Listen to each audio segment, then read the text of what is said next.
ज्या वाक्यप्रचारांमध्ये चेहरा हा शब्द येतो असे वाक्यप्रचार आज आपण पाहणार आहोत की त्या वाक्यप्रचारांमध्ये चेहरा हा शब्द येतो। बघा पहिला आपण आहे चेहरा पांढरा पडणे म्हणजे काय?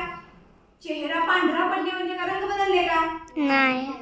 चेहरा पांढरा पडणे म्हणजे खूप घाबरणे। अचानक समोर साप दिसला, माझा चेहरा तर पांढराच पडला होता। किंवा राघवनं प्रथमेशनं साप बघितला, त्याचा चेहरा तर पांढराच पडला म्हणजे खूप घाबरला। चेहरा पांढरा पडणे म्हणजे खूप घाबरणे।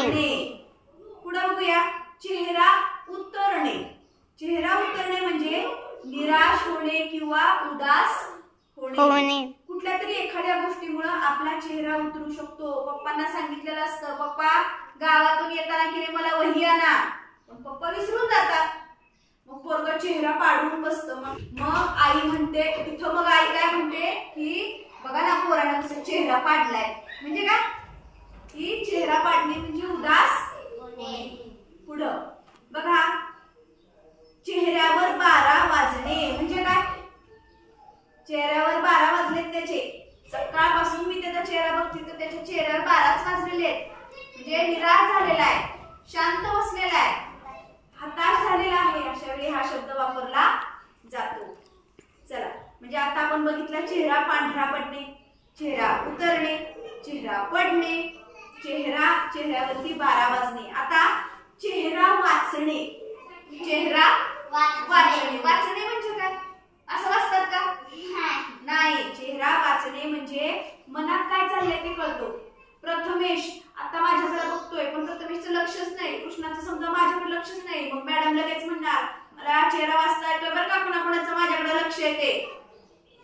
म्हणजे चेहऱ्यावरून कळतं की मॅडमचं ऐकताय का नुसतं शरीराने इथं बसलेले आहे। म्हणजे चेहरा वाचणे म्हणजे मनातलं जे काही चाललेलं ते ओळखता येणे। चेहरा फिरवणे म्हणजे काय?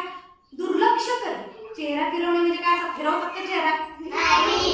चेहरा फिरवणे म्हणजे दुर्लक्ष करणे। कसं दुर्लक्ष करतात? एखाद्या मित्राला जर मदत मागायला गेली, त्यानं साफ नाही म्हणून सांगितलं तर तिथं आपल्याकडनं जणू काही काय केलेलं आहे? चेहराच फिरवून टाकलेला आहे। काम सांगितलं आपण ऐकलं नाही म्हणजे मग मी म्हणणार प्रथमेश चेहरा फिरवलाय त्या कामापासून, आहे की नाही? चला म्हणजे अडचणीच्या वेळी मित्रांनी मदत नाही केला तर त्यानं चेहरा फिरवला असं लक्षात घ्यायचं। चेहऱ्यावर पाणी लावणे। पाणी लावणे म्हणजे काय? ताजेतवाने होणे किंवा एकदम फ्रेश होणे। त्याला म्हणायचं चेहऱ्याला जरा जा ना, चेहऱ्याला जरा पाणी लावून ये ना। मगाशी मी वेदाला म्हटलं होतं चेहऱ्याला जरा जाऊन पाणी लावून ये, किती तेलकट झालाय तो चेहरा। किंवा कधी कधी एखादी व्यक्ती बेशुद्ध पडते, मग आपण म्हणतो त्यावेळी काय? जरा तिच्या चेहऱ्यावरती पाणी मार। चेहऱ्यावर तेज येणे। तेज येणे म्हणजे काय?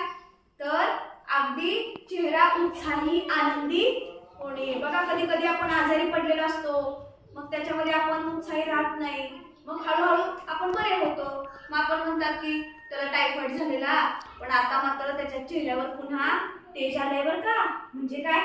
व्यवस्थित झालेला आहे, आनंदी झालेला आहे, चेहरा व्यवस्थित झालेला आहे। पुढे बघा चेहरा दाखवणे।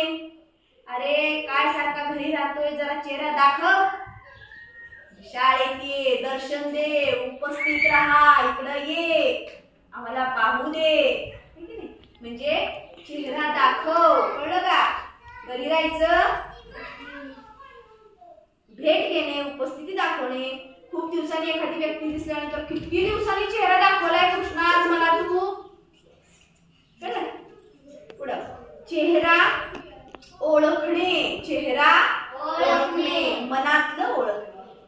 आई म्हणती तुझा चेहरा ओळखतोय मला काय चाललंय तुझं ते, नाही की नाही?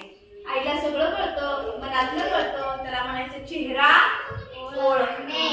अशा पद्धतीनं चेहरा हे शब्द असलेले वाक्यप्रचार आपण पाहिले। बघा या आधी पण वेगवेगळे वाक्यप्रचार बघितलेले, त्यामध्ये डोळ्याचा वापर केलेला आहे, त्यानंतर आधी अंग वापरलं, आज आपण चेहरा बघितला।